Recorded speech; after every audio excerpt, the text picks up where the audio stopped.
Sup, you beautiful bastards? Hope you're having a fantastic Tuesday. Welcome back to the DeFranco Show, and let's just jump into it. And the first thing I want to talk about today, one of the most requested stories of the day today, is part of a brand new segment called the Wait What? Story of the day. And today the story involves DeRay Mckesson. DeRay is known by many as a big supporter of the Black Lives Matter movement. Self-described activist, organizer, educator. You'll often see him talking about the struggles black people face in America, talking about the Philando Castile shooting. But yesterday he kind of switched lanes and took issue with the next Planet of the Apes movie, tweeting out, "Given the history of rendering black people as apes, I'm offended and appalled by the lack of consciousness in Hollywood. Hashtag Planet of the Apes," and including a promo shot of the movie where he circled a picture of an ape in a blue vest, also including a screenshot of the action figure. And DeRay wasn't the only one commenting about this. Freak Nasheed seemingly took a break from flagging videos that were criticizing him on YouTube to comment, "Does the new Planet of the Apes poster have racially coded messages? Notice the Black Lives Matter symbolism. Notice the ape with the blue vest." And people ran with it. Wow, so wrong. They're mocking and created a figure out of DeRay. Why they got DeRay in Planet of the Apes? But then you had people chiming in saying, "I think it's pretty telling that you think this song is about you." Arguing that one, DeRay doesn't own blue puffy vests. Some noting that the top of the vest doesn't even look like DeRay's. And others pointing out that that vest looks like it's supposed to play homage to the 1968 Planet of the Apes, where you had apes wearing things like this. And that's where I end on this. DeRay, you don't own wearing blue vests. I also think you're aware of that now since you've now deleted the tweet. And where I want to end this is just to repeat something I've said to people of all walks of life. When you overextend, you claim that there is something where there is not something. To further your cause, all you do is hurt your cause. The cause that involves things like the unjust shooting of Philando Castile. You hurt that because now there are people that are going to go, wait, is that the guy that said Planet of the Apes was racist because they put a vest on an ape? The guy that thought that was a swing at him? Okay, that guy. He said what now and I should respect it? I'm just saying. But of course, this is the DeFranco Show. My opinion is not gospel. I'd love to know your thoughts here. Do you agree? Do you disagree? Let me know in those comments down below. And then I want to talk about the G20 protests. The G20, of course, is an event where the 20 leaders of the 20 most influential economies meet to talk. There are always protests, there are always clashes, but it was so interesting to see how this was showcased. You had some out there showing examples of peaceful protests and others of fire and destruction. And the numbers from these protests were very interesting. And over the 3 days of protests, it was reported that 476 cops were injured. Close to 300 protesters were detained or arrested. As far as the number of protesters that were injured, it was hard to find reliable numbers. This seemed to be because the police and the hospitals were not issuing numbers. And even with them not issuing numbers, it was being reported that injured protesters were going to pop-up med tents. And as far as the big numbers, it was reported that on Saturday there were 55,000 protesters, 20,000 police. By now you might have already seen videos and pictures from the event. You had cops using water cannons, pepper spray, smoke bombs. They hit people with batons. And you had some protesters throwing things, lighting vehicles on fire, looting, and even assaulting each other. And during all of this, I was looking online, there were actually YouTubers who were attacked during this. And this whole situation seemed to revolve around YouTube reporter Lauren Southern. She was in Hamburg to cover the Welcome to Hell protest. And while at the protest, Lauren was wearing a shirt that had identitarian symbols on it. And the way it appears the story goes, Soren Kohlhuber, an Antifa photographer, he tweets out about Lauren Southern and people around her. Someone responds, "If identitarian, please photo." And so he takes and posts a picture of both her and people around her. This thing gets picked up by a German Antifa page where they identify Southern and the people around her. And the people around her are Luke, aka We Are Change, Tim Pool, and Max Bachman. And in response to this post, some people say do not interact with them, the cops are on the lookout. But others took the photo, zoomed in, identified these people, essentially said, "These are all identitarians, go find them." And soon after, all the people in those photos were being stalked. Lauren and Tim were able to get away. Max and Luke were not as lucky. Max getting punched and then bloodied up, Luke being knocked around. And they weren't even the only ones. Marcus DiPaolo of Heavy.com was being pushed around, called a Nazi. Ow!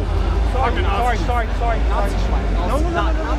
I'm sorry. I'm sorry. Fuck you. I'm sorry. Now, since all of this happened, Lauren Southern has put out a video saying, "I'm sorry," saying she should have been more careful, taken more precautions. But I share this story because once again, you have people that are overextending and hurting their own arguments. There were protesting groups that were a part of this that were non-violent. They just wanted their voices heard. And then you have the people that instead of using their voice decide to destroy property, to loot, to attack people. I can agree with the notion, fuck Nazis. I hate Nazis. I'll spit on a Nazi with words all day. But then we see the situation where a photo of Lauren Southern is posted on the internet. But then you have people jumping to conclusions and connecting other people that are around her to her, even though in the picture they don't seem to be interacting with her. Then people sharing these photos around saying, "Go find them." And then people actually attack them as if that helps their cause. Meanwhile, all it really does is make your cause seem intolerant and violent. It's just such a dumb move, and it hurts my brain that these people do not realize that they are hurting their own cause when they seek to hurt others. It seems that more and more these days, people are trying to preach tolerance with their fists. protests. And to those people I say, it's just not doing what you think it's doing. But from that, I want to share some stuff I love today, and today in awesome. And the first bit of awesome is I gotta give love to whoever the beautiful bastard was that put Watsky on his shoulders at the Warped Tour. One, thank you for repping the beautiful bastard nation in a positive way. And two, you have fantastic taste. Watsky is probably the most talented, nicest person I have ever met. Then we've officially learned that October 27th is the release date for Stranger Things Season 2. Then we had John Cena going undercover on Twitter with GQ. Then for you foodies out there, I just had to share this new video from Thrillist where they dive in on Maine lobster. The series is just bringing me back to a time where I used to just watch the Food Network. And the last bit of awesome is never before seen footage of Kit Harington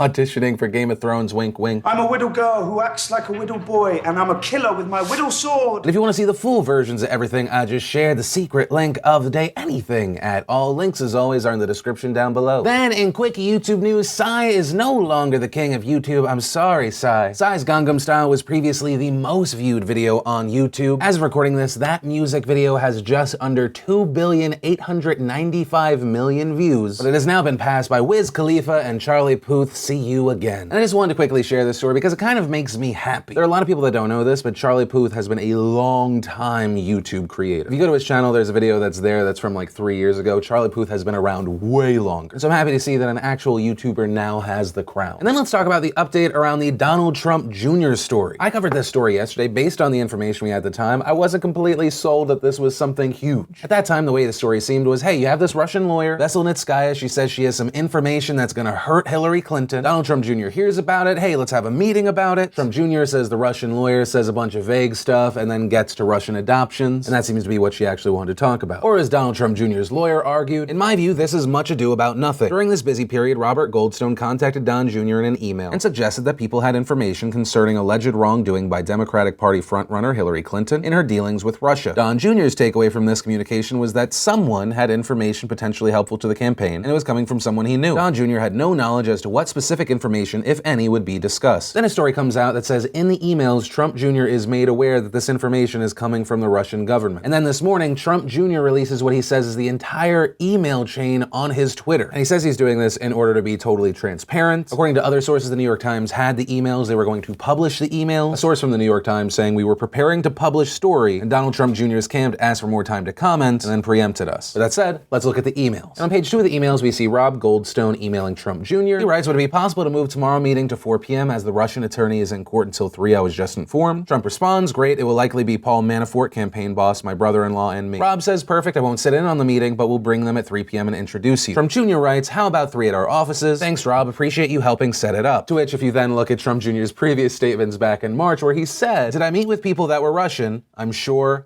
I did, but none that were set up. So many people are seeing this as a lie. Rob Goldstone then emails Trump Jr. saying, Eamon asked that I schedule a meeting with you and the Russian government attorney who is flying over from Moscow for this Thursday. Here, the attorney is no longer the Russian attorney, but a Russian government attorney. And then the most noted part of this email chain was the last bit. Rob Goldstone writes to Donald Trump Jr. Eamon just called and asked me to contact you with something very interesting. The Crown Prosecutor of Russia met with his father, Aras, this morning, and in their meeting offered to provide the Trump campaign with some official documents and information that would incriminate Hillary and her dealings with Russia and would be very useful to your father. This is obviously very high level and sensitive information, but is part of Russia and its government support for Mr. Trump, helped along by Aras and Eamon. What do you think is the best way to handle this information, and would you be able to speak to Eamon about it directly? I can also send this info to your father via Rona, but it is ultra sensitive, so wanted to send to you first. And that's where we are right now. Now, at a high level, you have people arguing if this was illegal or not. Now, the Russian lawyer Veselnitskaya says she is not connected to the Russian government. The Russian government says that she does not represent them. But at best, that seems like the argument that you thought you were going to a Coke deal, but then when you got there for the Coke deal, which is illegal, the person you thought was a Coke dealer vaguely mentioned cocaine, but then tried to get you to buy a bunch of chocolate bars that her daughter's trying to sell from school. But also part of that makes me go, well, maybe that's why Trump Jr. believes that there was no collusion. Maybe Trump Jr. is like, we tried to collude, we couldn't figure it out. Now, the main defense I've seen of Trump Jr. so far, other than the this is technically not an illegal argument, is that Hillary Clinton or her administration, or at the very least the DNC, is also guilty of colluding with foreign governments. Specifically Ukraine, many pointing to a Politico article that reads, Ukrainian efforts to sabotage Trump backfire. Ukrainian government officials tried to help Hillary Clinton and undermine Trump by publicly questioning his fitness for office. They also disseminated documents implicating a Trump top aide in corruption and suggested they were investigating the matter only to back away after the election. And they helped Clinton allies research damaging information on Trump and his advisors. And so what I would say to that is, yes, investigate and look into that and hold someone accountable there as well. I don't have anyone in this fight of left versus right, Hillary or Trump. Two wrongs don't make a right. If you're your argument is to actually drain the swamp, it would be the swamp in general. I hope the argument isn't drain the swamp, but only the one side of the swamp that we don't like. Just because there are Democrats that are liars and hypocrites doesn't make this Trump Jr. story a non-story. And ultimately what we end up dealing with is a story that has two fronts, a legal front and a moral front. For the moral front, I personally find it hard to argue that Donald Trump Jr. did not lie here. Looks like there was a meeting set up with a person he thought was a Russian government lawyer with information that, quote, is part of Russia and its government support for Mr. Trump. That appears to completely contradict what he previously said. And on the legal front, there are people arguing whether it was legal or not. Some legal experts saying that a law was violated here, specifically a law governing foreign contributions to U.S. campaigns. It reads, a foreign national shall not directly or indirectly make a contribution or a donation of money or other thing of value, or expressly or impliedly promise to make a contribution or a donation in connection with a federal, state, or local election. And so there are legal experts pointing to other thing of value. Some saying that this extends the law to things that don't have a necessary monetary value, while other legal experts say that is a twisting of the meaning. Saying other thing of value means instead of me giving you cash, I give you a famous painting or a gold statue. Although as pointed out earlier, Donald Trump Jr. and the Trump administration wouldn't be the only ones guilty of this. That said, the legal experts that say that Donald Trump Jr. did do something wrong here point to another passage of the law that reads, no person shall knowingly solicit, accept, or receive from a foreign national any contribution or donation prohibited by this law. So those legal experts argue it doesn't even matter that Trump Jr. got nothing from this meeting. They argue he solicited here and that's why he violated the law. That said, we'll see where this goes. And that's actually where I'm gonna end today's show. And remember, if you liked this video, you like what I do on this channel, hit that like button. If you're new here, hit that subscribe button. Also, if you missed and want to catch up on yesterday's Philip DeFranco show, you can click or tap right there to watch that. Or if you want to see the newest behind the scenes vlog, click or tap right there to watch that. But that said, of course, as always, my name's Philip DeFranco. You've just been filled in. I love yo faces and I'll see you tomorrow.